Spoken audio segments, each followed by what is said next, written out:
সকাল সকাল প্রস্তুতি শুরু হয়েছে কালাইয়ের ডাল ও কুমড়া বড়ি দেবার।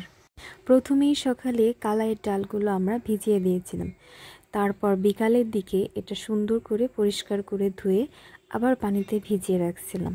তারপর সন্ধ্যার দিকে ডালের ভিতরে ছোট ছোট যে ময়লা ছিল সেগুলো বেছে ফেলা হয়েছিল।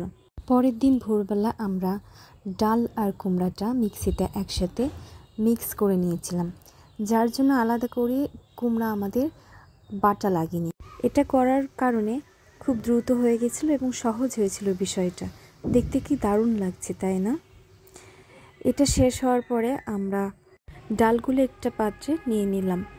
তারপর ছোট একটা পাত্রের মধ্যে নিয়েছিলাম ডালটা ফেটানোর জন্য।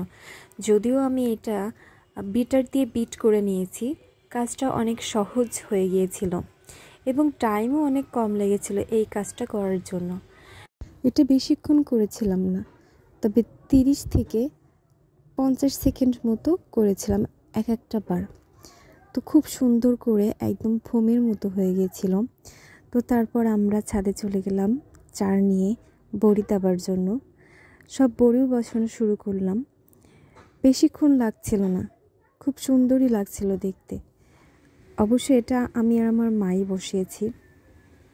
বড়ি দিতে আমার বেশ আনন্দই লাগে, এক প্রকারের বলা যেতে পারে যে একটা নেশার মতো। কুমড়া বড়ি খাওয়াটা আমার খুবই পছন্দের, এটা আমার কাছে খুবই ভালো লাগে।